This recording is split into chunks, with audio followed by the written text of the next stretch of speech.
నమస్తే. Welcome to our channel. నేను సౌజన్య. ఆంధ్రప్రదేశ్ రిజల్ట్స్‌కి సంబంధించి చాలా ఉత్కంఠ నెలకొంది ప్రతి ఒక్కరిలో కూడా. సో, ఆంధ్ర ప్రజలు కూడా చాలా వెయిట్ చేస్తున్నారు. ఎప్పుడు రిజల్ట్స్ వస్తాయి? ఎవరు రాబోతున్నారు? అధికార మార్పిడి జరుగుతుందా? జరగదా అని. కానీ ఎగ్జిట్ పోల్ సర్వేస్ చూసుకుంటే మాత్రం అధికార మార్పిడి జరిగేటట్టు అవకాశం ఉంది అన్నట్లుగా మనకి కనిపిస్తుంది. మరి రిజల్ట్స్ ఏ విధంగా వస్తాయో చూడాలి. మరి ముఖ్యంగా మనం ఇప్పుడు ఎగ్జిట్ పోల్స్ గురించి కనుక మాట్లాడుకున్నట్లయితే రైస్ సర్వేస్ అధినేత ప్రవీణ్ గారు ఈరోజు మనతో పాటు ఉన్నారు.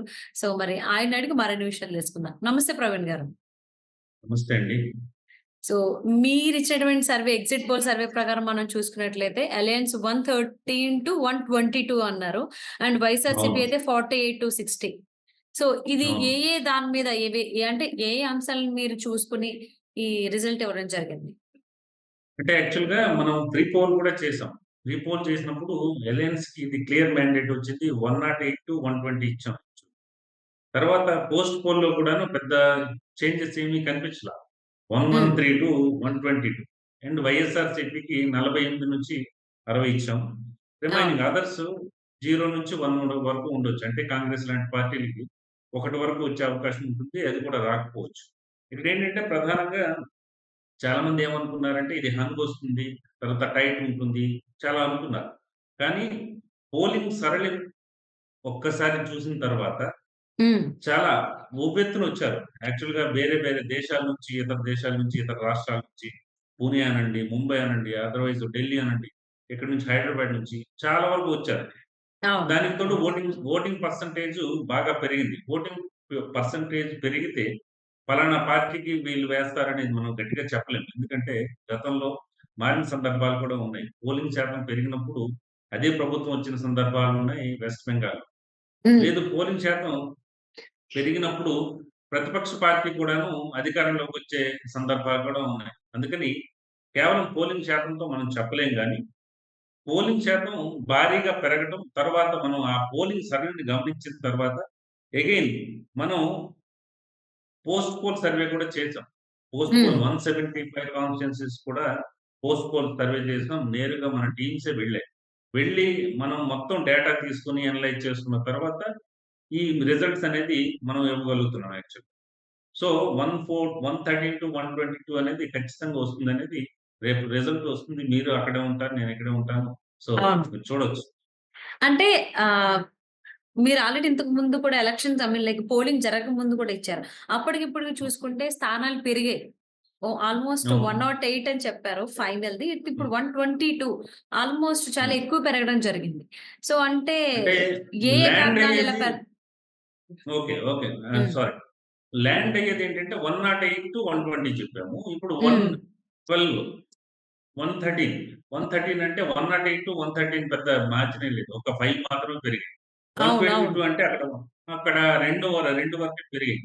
కాకపోతే ఏంటంటే ఎంటైర్ ప్రీ పోల్ అవనియండి, పోస్ట్ కొ పోల్ అవనియండి, హ్మ్. అసలు రాష్ట్రంలో ఎందుకు మార్పు కోరుకుంటున్నారనేది ప్రధానమైనది ఏంటంటే ప్రభుత్వ వ్యతిరేకత కంటే కూడా వైఎస్ ఓకే. జగన్మోహన్ రెడ్డి మీద ఆ! వైఎస్ఆర్‌సీపీ అధినేత సీఎం జగన్మోహన్ రెడ్డి మీద తీవ్రమైన వ్యతిరేకత కనిపించింది. అలాగే అధిక ధరలు, నిరుద్యోగం, ఎక్కడికక్కడ అభివృద్ధి లేదు. సంక్షేమం మాత్రమే కేవలం సంక్షేమం మాత్రం పంచుకుంటూ పోతున్నారనేది ఒక ఆందోళన. ఈ నిరుద్యోగ యువత వేరే రాష్ట్రాలకి, ఇతర రాష్ట్రాలకు వెళ్ళిపోవటం. తర్వాత రైతాంగం పూర్తిగా కుదేలైపోయింది. అలాగే విద్యారంగం కూడా కేవలం నాడు, నేడు కొన్ని బడులు ఆధునీకరించారు గానీ, అసలు ఈ పర్సెంటేజ్ ఏమి పెరగల. హ్మ్. పిల్లలు బడులకు వెళ్ళే పర్సెంటేజు అదేం పెరగలేదు. అది ప్రభుత్వ పాఠశాలలో అది కూడా స్పష్టంగా మనం గమనించొచ్చు. తర్వాత ముఖ్యంగా ఏంటంటే విద్యుత్ ధరలు కూడా పెరగడం చాలా ఇబ్బందికరంగా మారింది సామాన్య ప్రజలకు. హ్మ్. ఇవన్నిటికి తోడు నాసిరకం మద్యం అనండి, మద్యం ధరల పెంపు అనండి. ఎందుకంటే కామన్ మ్యాన్ కష్టపడొచ్చిన తర్వాత తనేదో తీసుకున్నప్పుడు మద్యం ధరలు పెరిగితే ఇంటికి ఏమి తీసుకెళ్ళలేకపోతున్నాడు అనే ఒక ఆందోళన అయితే స్పష్టంగా కనిపించింది. తర్వాత హ్మ్. రైతాంగం 3 ప్రాంతాల్లో ఉత్తరాంధ్ర గాని, అటు కోస్తా గాని, తూర్పుగోదావరి, పశ్చిమ గోదావరి జిల్లాల్లో గాని, హ్మ్. రాయలసీమలో గాని ఎక్కడ కూడా రైతు బాగుపడిన సందర్భాలైతే కనిపించలేదు. అవును. సో, ఏ రంగం కూడాను. అలాగే వైద్య రంగం కూడాను అలాగే ఉంది. ఆరోగ్యశ్రీ ఆస్పత్రులనండి, ఆ బిల్లులు లేకపోవడం అనండి, బిల్లులు పే చేయకపోవడం, లేకపోతే తర్వాత కాంట్రాక్టులు పెండింగ్ బిల్లులు అనేది క్లియర్ చేయకపోవడం. కొంతమంది తమకు అనుకూలంగా ఉన్న వ్యక్తులకి ఇస్తున్నారనే ఆరోపణలు, విమర్శలు. ఈ వాస్తవానికి ఏమైందంటే, ఎక్కడ ఓవరాల్ ఎంటైర్ స్టేట్ తీసుకుంటే అభద్రతా భావం అనేది స్పష్టంగా కొట్టొచ్చినట్టు కనిపించింది. ఎందుకంటే హ్మ్. రేపు పొద్దున ఏం జరుగుతుంది అసలు? ఇప్పుడు ముప్పుడుగా అప్పులు చేస్తున్నారు. ఎక్కడ కూడా ఎలాంటి గ్రోత్ లేదు. ఒక ఒక రకమైన అభద్రతా భావం అనేది మనకి స్పష్టంగా కనిపించింది. ఎన్నికల చివరి టైంలో ల్యాండ్ టైటిలింగ్ యాక్ట్ అనేది ఒకటి తీసుకొచ్చారు. ల్యాండ్ ఆ! టైటిలింగ్ యాక్ట్ మీద తీవ్రమైన ఆరోపణలు చేశారు. అంటే మీ భూమి, అక్కడున్న మీ భూమి మీకు చెందకుండా పోతుందేమో అనే ఒక ఆందోళన కూడా కనిపించింది. సో, హ్మ్. కారణాలు ఇవన్నీ కూడా మీరు 1%, 1%, 0.5%, 0.2% ఇలా తీసుకుంటే ఓవరాల్‌గా అన్ని కారణాలతో వైఎస్ జగన్మోహన్ రెడ్డి ఓడిపోతున్నాడు అనేది మనం స్పష్టంగా చెప్పొచ్చు. సో, అంటే పోలింగ్ కంటే ముందు జరిగినటువంటి అంశాలేవైతే ఉన్నాయో, అవి బాగా అంటే కనీసం 10 సీట్లు పెరిగినా పెరిగినట్టే కాబట్టి లెక్కలోకి తీసుకుంటాం గాబట్టి, సో, ల్యాండ్ టైటిలింగ్ యాక్టే కాకుండా ఈ పెన్షన్‌కి సంబంధించి కూడా ఆహ్, ఈ కొంతమంది పెన్షనర్లు, కొంతమంది పెద్దవాళ్ళు చనిపోవడం కావచ్చు. ఇవిలా చాలా జరిగాయి. దానికి సంబంధించి గవర్నమెంట్ ఎటువంటి ముందు జాగ్రత్త చర్యలు కూడా చేపట్టలేదు. సో, ఆ ఎఫెక్ట్ కూడా చూపించిందంటారా ఈ 10 సీట్లు పెరగడానికి? అంటే ఆ చివరి 1 మంత్ జరిగినప్పుడు ఏం పెద్ద చేంజెస్ అయితే ఉండవు. హ్మ్. హ్మ్. ఎందుకంటే ఆల్రెడీ ప్రజలు ఎలక్షన్ ముందే ఒక మానసికంగా సిద్ధమై ఉంటారు. కాకపోతే నీకు ఓకే. నాకు చెప్పరు అంతే తప్పితే, ఆ! మీకు చెప్పకపోవచ్చు, నాకు చెప్పకపోవచ్చు గానీ, వాళ్ళు మానసికంగా సిద్ధమయ్యారు. అది నంబర్ అవును. 1. హ్మ్. నంబర్ 2 హ్మ్. ఏంటంటే, ఈ పెన్షన్స్ అనేవి ఎలా ఉంటాయంటే, పెన్షన్స్ ఇప్పుడు తెచ్చినవి కాదు. ఎప్పటినుంచో ఉన్నవే. దానికి తోడు పెంచుతూ పోతున్నారు. ఏ ప్రభుత్వం హ్మ్. వచ్చినా పెంచుతూ పోతుంది. అది సహజంగా అది జరిగే ప్రక్రియ. తర్వాత చివరగా ఏంటంటే పెన్షన్‌లు వాస్తవానికి తెలుగుదేశం పార్టీ కూటమి మేనిఫెస్టోలో పెన్షన్‌లు ఇంకా పెంచుతామన్నారు తప్పితే తగ్గిస్తామని చెప్పల. అవును. దానికి తోడు ఇంకోటంటే ప్రధాన వ్యత్యాసం ఏంటంటే వైఎస్ఆర్‌సీపీ చివరి ఇయర్ వరకు మేము 4,000 చేయలేము అనేది చేతులెత్తేసింది. అవును. కానీ ఇక్కడ టీడీపీ అధినేత చంద్రబాబు ఏంటంటే ఫస్ట్ ఇయర్ నుంచే మీకు 4,000 ఇస్తాము అనేది స్పష్టంగా చెప్పారు. అవునవును. సో, అధికారం చేపట్టిన అక్కడ కొంత వెంటనే అని చెప్పారు. హ్మ్. సో, అదనపు సంక్షేమంతో పాటు మీకు అభివృద్ధి కూడా చేస్తానని చెప్పేసి ఆయన ప్రజల్లోకెళ్ళాడు. హ్మ్. కూటమి మొత్తం ప్రజల్లోకెళ్ళింది. ఆ ఇంపాక్ట్ అయితే కొంతవరకు పడింది అనేది చెప్పొచ్చు. ఎందుకంటే గతంలో తక్కువున్న పెన్షను 2,000కి అమాంతం తీసుకొచ్చింది తెలుగుదేశం పార్టీ. అవును. సో, అదంతా కూడా ప్రజలు గమనించారు కాబట్టి, ఇవి పూర్తిగా రాజకీయపరమైన అంశాలు. అవి ప్రభావం చేశాయని చెప్పడమే నా ఉద్దేశ్యం.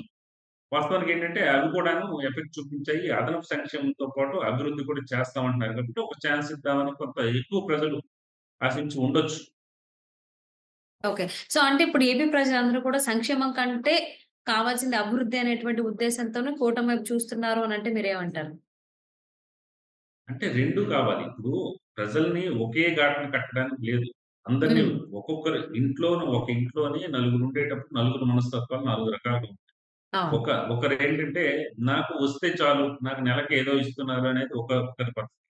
ఇంకొకరిదేంటంటే ఇస్తున్నారు కానీ ఎక్కడ మిగులుతున్నాయనేది ఇంకొకరి పరిస్థితి. హ్మ్. తర్వాత దానికి తోడేంటంటే, మనకిస్తున్నారు. అయినప్పటికీ ఈ ఇంట్లో ఒక అబ్బాయున్నాడు. తనకి ఉద్యోగం లేదు. ఆ నిరుద్యోగం డిఫరెంట్ ఫ్యాక్టర్స్ ఎఫెక్ట్ చేస్తాయి. కేవలం సంక్షేమం కోరుకునే వాళ్ళే ఉంటారు అనేది అనడానికి లేదు. అలాగే కేవలం అభివృద్ధి ఉంటే చాలు మాకు డబ్బులు కూడా అవసరం లేదనే వాళ్ళు కూడా అలా ఉంటారని కూడా నేను అనుకోవట్లేదు. సో, మిక్స్డ్ పీపుల్ ఉంటారు. మిక్స్డ్ ఒపీనియన్ అంతా కూడా మనం తీసుకునేటప్పుడు సమ్ అప్ చేసినప్పుడు ఈ రిజల్ట్స్ వచ్చాయనేది చెప్పొచ్చు. ఓకే. సో, అలాగే మీరు జనసేనకి కూడా ఇప్పుడు సెకండ్ టైమ్ పోటీ చేస్తున్నారు జనసేన వాళ్ళు. ఈసారైతే అలయన్స్ ప్రకారం చూసుకుంటే జనసేనకి 11-16 వచ్చేటువంటి అవకాశం ఉంది అంటున్నారు. సో, అవును. అది బిట్వీన్ ఉండొచ్చా? ఇంకా పెరగొచ్చంటారా జనసేనకి? అది ఇప్పుడు కూటమికి పెరిగే ఛాన్స్ ఉంది గానీ, ఏమి తగ్గదు. తగ్గే ఓకే. ఛాన్సే లేదు. హ్మ్. కూటమి అధికారంలోకి రావడం ఖాయం. అట్ ది సేమ్ టైమ్ ఎంతో కొంత సీట్లు పెరుగుతాయే తప్పితే తగ్గవు. కేవలం 24 గంటలు కూడా లేదు. అసలు నిజంగా అవును. 24 గంటలు అవును. లేదు. ఎందుకంటే రేపు అరౌండ్ 11, 12లోనే చాలా క్లారిటీ వచ్చేస్తుంది. అవును. కానీ మనం ఏంటంటే జనసేనకి ఎస్పెషల్లీ ఈసారి తెలుగుదేశం పార్టీ సపోర్ట్ ఉంది. తెలుగుదేశం పార్టీకి జనసేన సపోర్ట్ ఉంది. ఆ ఓట్ ట్రాన్స్‌ఫర్ కూడాను పక్కగా జరిగింది. అందుకనే హ్మ్. మీకు చాలా తెలుగుదేశం పార్టీ సీట్లలో జనసేన పోటీ చేసినప్పటికీ, జనసేన సీట్లలో తెలుగుదేశం పార్టీ పోటీ చేసినప్పటికీ ఓట్ ట్రాన్స్‌ఫర్ 80% దగ్గర వరకు బలంగా జరిగింది కాబట్టి ఖచ్చితంగా గణనీయమైన సీట్లు, మంచి సీట్లయితే జనసేన సాధిస్తుంది అనేది నేను చెప్పగలను. గట్టిగా చెప్పగలను. ఆ ఫిగర్ దగ్గరే ఇంచుమించు ల్యాండ్ అవుతుంది. 1 ఆర్ 2 అటు ఇటు. ఓకే. సో, అలాగే ఆంధ్రప్రదేశ్ ఎన్నికలకు సంబంధించి కడప బాగా ఇంపార్టెన్స్‌ని అంటే అందరి చూపు కూడా అటువైపు చూపిస్తూ ఉంది. సో, కడప ఎంపీగా ఎవరికొచ్చేటువంటి అవకాశం ఉందంటే ఏం చెప్తారు? హానెస్ట్‌గా చెప్పాలి. అంటే కడప ఎంపీ వైపు మీరు చూస్తున్నారేమో మాకన్నీ ఒకటే. అదే అండి. అంటే ఇంట్లో నేను అంటే మీకన్నీ ఒకటే. బట్ ఈ కడప ప్రజలు కావచ్చు, ఏపీ ప్రజలు కావచ్చు, కడపలో హ్మ్. ఎంపీగా ఎవరొస్తారు? పులివెందుల్లో జగన్మోహన్ రెడ్డి గెలుస్తాడా? అది కూడా డౌటే అని చెప్పేసి చాలా మంది జనాల నుంచి వచ్చినటువంటి లేదు. టాక్. లేదు. లేదు. ఏమంటారు? లేదు. ఇప్పుడేంటంటే రాజకీయ నాయకుల వ్యాఖ్యలు, తర్వాత విశ్లేషకుల మాటలు, తర్వాత సొంత పార్టీ విశ్లేషకులు, పరాయి హ్మ్. పార్టీ విశ్లేషకులు ఇన్ని రకాల భిన్నమైన వర్గాలుంటాయి. అవును. వీటన్నిటి జోలికి మనం వెళ్ళకుండా ఏంటంటే యాక్యురేట్ మన డేటానే మనం తీసుకుంటాం. డేటాని హ్మ్. అనలైజ్ చేసుకొని మనం మాట్లాడతాం. మాట్లాడినప్పుడు ఏంటంటే ముఖ్యంగా కడప జిల్లాలో షర్మిల ఎఫెక్ట్ అని, సునీత ఎఫెక్ట్, వివేక హత్య తర్వాత ఇవన్నీ ఉన్నాయి. కానీ హ్మ్. పులివెందుల్లో జగన్మోహన్ రెడ్డే గెలుస్తున్నారు. కడప ఓకే. ఎంపీగా వైఎస్ఆర్‌సీపీనే వచ్చే అవకాశం అయితే ఉంటుంది. Effect okay. అయితే ఉంది. బట్ ఓడిచిలి ఆ! పులివెందుల్లో పులివెందుల్లో జగన్ మెజారిటీ తగ్గే అవకాశం ఉంటుంది. ఒక 15,000 వరకు తగ్గే అవకాశం అయితే ఉంటుంది. ముఖ్యంగా ఏంటంటే పులివెందుల నుంచి పులివెందుల ప్రజలకి అట్లాగే సీఎంకి ముఖ్యంగా వాళ్ళ ఎమ్మెల్యేకి ఆ ప్రజలకి కనెక్టివిటీ అయితే మిస్ అయిందనేది మనం స్పష్టంగా గమనించాం. ఎందుకంటే హ్మ్. వాళ్ళు వైఎస్ రాజశేఖర రెడ్డిని ఓన్ చేసుకొని వాళ్ళ అబ్బాయి బ్రహ్మాండంగా చేస్తాడు అనేది ఒకసారి ఛాన్స్ ఇద్దామనేది కడప ప్రజలు ఎక్కువ భావించారు. రాయలసీమ ప్రజలు కూడా భావించారు. కానీ హ్మ్. అది వాళ్ళు ఆశించినంత స్థాయిలో అది లేకపోవడంతో రాయలసీమలో కూడాను చాలా వరకు వైఎస్ఆర్‌సీపీకి సీట్లు తగ్గుతాయి. రాయలసీమలో 52 సీట్లు ఉండేటప్పుడు గతంలో హ్మ్. తెలుగుదేశం పార్టీకి కేవలం మూడే మాత్రం 3 సీట్లొచ్చాయి. హ్మ్. హ్మ్. 2019లో. కానీ ఈసారి 19-22 సీట్ల వరకు తెలుగుదేశం పార్టీ కైవసం చేసుకునే అవకాశం అయితే కూటమి కైవసం చేసుకునే అవకాశం స్పష్టంగా ఉంటుంది. సో, ఈ కనెక్టివిటీ పులివెందుల ప్రజలకు గాని, కడప ప్రజలకు గాని వైఎస్ఆర్‌సీపీ నుంచి కనెక్టివిటీ మిస్ అయిందనేది మనం స్పష్టంగా గమనించాం. మిగిలిన సమస్యలు రాష్ట్ర వ్యాప్తంగా ఎలా ఉంటాయో ఇక్కడ కూడా అలాగే ఉంటాయి. కొంత అయితే మాత్రం దూరం జరిగారు. ప్రజలు దూరం జరిగారు. కమ్యూనిటీ దూరం జరిగింది. ముఖ్యంగా రెడ్డి కమ్యూనిటీలో చీలికొచ్చింది. హ్మ్. ఏ విధంగా చూసుకున్నా కూడా వాళ్ళకి స్కోర్ తక్కువ చేస్తారు అనేది అనుకోవచ్చు. ఎందుకంటే అక్కడ ఎక్కువ స్కోర్ చేశారనుకోండి గతంలో అలా చేసినా కూడా పవర్‌కి దగ్గరగా వచ్చుండేవాళ్ళు. ఓకే. ఈసారి అంటే అది లేదు. అవకాశం లేదు. ఓకే. అంటే రిజల్ట్స్ కంటే ముందు వచ్చేటువంటి సర్వేస్ అన్నీ కూడా మాక్సిమం ఎన్‌డీఏ వస్తుంది. ఎన్‌డీఏ గవర్నమెంట్ ఫార్మ్ చేస్తుందన్నారు. ఇప్పుడు ఈవెన్ ఎగ్జిట్ పోల్స్ కూడా చూసుకున్నట్లయితే ఈ మాక్సిమం పర్సెంటేజ్ చూసుకుంటే ఎగ్జిట్ పోల్స్ ప్రతిది ఎన్‌డీఏ కూటమికి అనుకూలంగా ఉంది. కానీ 1, 2 సర్వేస్ మాత్రం వైసీపీకి 100కి పైనే స్థానాలొచ్చేటువంటి అవకాశం ఉంది అని కొన్నొస్తున్నాయి. అది నిన్నటి నుంచి ఎంత సంచలనం అయిందో మీరు చూసారు, మేము చూసాం. దీని గురించి మీ అభిప్రాయం ఏంటి? అంటే ఇప్పుడు వాళ్ళు ఎందుకలా అంచనాలిచ్చారు అనేది దాని మీద నేను వ్యాఖ్యానించకూడదు యాక్చువల్లీ. ఎందుకంటే హ్మ్. నేను యాస్ ఎ సెఫాలజిస్ట్ మాకొక సర్వే సంస్థగా మనం తీసుకునేటప్పుడు మాకు ఉండాల్సిన క్రెడిబిలిటీ మాకుంది. అందుకని ఈరోజు మనం మాట్లాడగలుగుతున్నాం యాక్చువల్‌గా. హ్మ్. హ్మ్. గట్టిగా మాట్లాడగలుగుతున్నాం. కాన్ఫిడెంట్‌గా మాట్లాడగలుగుతున్నాం. ఎందుకంటే యెస్. మనం గతంలో we have proven our records actually track record బావుంది కాబట్టి. కర్ణాటక యాక్యురేట్ రిజల్ట్ ఇచ్చాము. అలాగే తెలంగాణ కూడా యాక్యురేట్ రిజల్ట్ ఇచ్చాము. ఏదైతే తెలంగాణలో కాంగ్రెస్ 64-70 అని ఇచ్చామో 64 దగ్గర ల్యాండ్ అయింది. యాక్యురేట్‌గా ఇచ్చాం. అందుకే ఈరోజు అంత విశ్వసనీయత కూడగట్టుకున్నాం కాబట్టి కొంచెం ఎక్కువ పాపులర్ అయ్యాం. టాప్ హ్మ్. 1 ఆర్ 2లో ఉన్నాం కాబట్టి అంటే అలాంటి సర్వే సంస్థల మీద నేను వ్యాఖ్యానించదలుచుకోలేదు గానీ, బట్ ఒక విషయం అయితే నేను చెప్పగలను. హ్మ్. ఎయిదర్ వాళ్ళ అంచనాలైనా వాళ్ళేమి దైవాంశ సంభూతులు కాదు. డేటా అవును. తీసుకొని అనలైజ్ చేయటమే. వాళ్ళ అంచనాలు తప్పేనా అయ్యుండొచ్చు. లేదు అన్నీ తెలిసి కూడాను అలా ఇచ్చినప్పుడు, ఇన్ కేస్ హ్మ్. ఇస్తున్నారంటే, వాళ్ళకి ఆ క్రెడిబిలిటీని పోగొట్టుకున్నా కూడా, కానీ అంతకు మించింది ఏదో ఒక మంచి ఆఫర్ ఉంటే ఉండొచ్చు బహుశా. నాకు ఓకే. తెలిసి. హ్మ్. అండ్ కానీ ఓవరాల్‌గా క్రెడిబిలిటీని హ్మ్. ఎవరు కూడాను క్రెడిబిలిటీని పణంగా పెట్టరు. మీరైనా, నేనైనా, ఇంకోరైనా. ఎందుకంటే, మనం ఇంకా సస్టైన్ అవ్వాలి. తర్వాత భవిష్యత్తులో చాలా ప్రాజెక్ట్స్ చెయ్యాలి కాబట్టి, క్రెడిబిలిటీని పణంగా పెట్టకూడదు. పెట్టారు అంటే గనక ఏదో అడ్వెంచర్ చేస్తున్నారు అనేది వాళ్ళకే తెలుస్తుంది యాక్చువల్లీ. ఓకే. ఓకే. సో, అలాగే ఏపీలో టఫ్ ఫైట్స్ ఉండేటువంటి స్థానాలు ఎన్ని ఉండొచ్చు అని మీరు భావిస్తున్నారు? టఫ్ ఫైట్ అంటే ఇప్పుడు ఇంకా టఫ్ ఫైట్ ఏముండదు. ఎందుకంటే ప్రీ పోల్ సర్వేలోనే టఫ్ ఫైట్ ఉంటుంది. మనకి అటు కొంచెం అటు ఇటుకుండగా అంటే కొందరు ఈయన 'ఆరా మస్తాన్' కొన్ని కామెంట్ చేశారు. టఫ్ ఫైట్ ఎక్కడొస్తుంది? గన్నవరంలో ఎవరు గెలుస్తారు? గుడివాడలో ఎవరు గెలుస్తారు? అంటే మీరు అలా గుడివాడలో అడగండి నేను చెప్పేస్తాను. ఆ! ఆ! గన్నవరం ముఖ్యంగా ఏంటంటే ఫైర్ బ్రాండ్స్ అందరూ వైసీపీ ఫైర్ బ్రాండ్స్ మెజారిటీ 90% పైగా ఓడిపోతారు. You take it okay. Granted. Hmm. ఆ! యెస్. అక్కడి నుంచి తీసుకుంటే తమ్మినేని సీతారాం, అలాగే ఆహ్, దువ్వాడ శ్రీనివాస్ ఇటువైపు, తర్వాత ముత్తంశెట్టి శ్రీనివాసరావు, గుడివాడ అమర్నాథ్, కొడాలి నాని, వల్లంనేని వంశీ, ఇంకా హ్మ్. అలాగా మొత్తం అంతా ఆర్‌కే రోజా, అంబటి రాంబాబు ఇలా మొత్తం పొట్టు సత్యనారాయణ ఎవరైతే ఫైర్ బ్రాండ్స్ కొంచెం ప్రముఖులు వైఎస్ఆర్‌సీపీ నుంచి ప్రముఖులు ఉన్నారు అనేవాళ్ళు. ఇంకొకటి చాలా పేర్లు మర్చిపోవచ్చు నేను. బట్ హ్మ్. ఐ కెన్ హ్మ్. టెల్ హ్మ్. You, I can send you text. Jogi sure. Ramesh గాని ఇలా చాలా మంది. తర్వాత ఇక్కడి నుంచి ఒక విజయవాడ వెస్ట్ నుంచి కంటెస్ట్ చేశారు గతంలో. ఇప్పుడు విజయవాడ సెంట్రల్ నుంచి మంగళగిరి నుంచి. కంటెస్ట్ చేయడం. హ్మ్. వెల్లంపల్లి శ్రీనివాసరావు వీళ్ళందరూ కూడా ఓడిపోతున్నారు. సో, మనం ఏం చెప్తామంటే ఇప్పటికి టైట్ ఏముండదు. ఇక ఓకే. మార్జిన్ తక్కువుంటుంది. గెలుపే కదా! గెలుపు అవును. అండ్ ఓటమి. ఈ రెండే అవును. ఉంటాయి. ఇంకా సమానంగా ఏముండదు. అలా ఉండదు. వన్ ఓట్ అయినా ఒకరికే అంటే ఎక్కువొస్తది. కొన్ని చోట్ల టీడీపీకి ఎడ్జ్ ఉంది అని చెప్పేసని కూడా అంటే ఆరా మస్తానే చెప్పారు.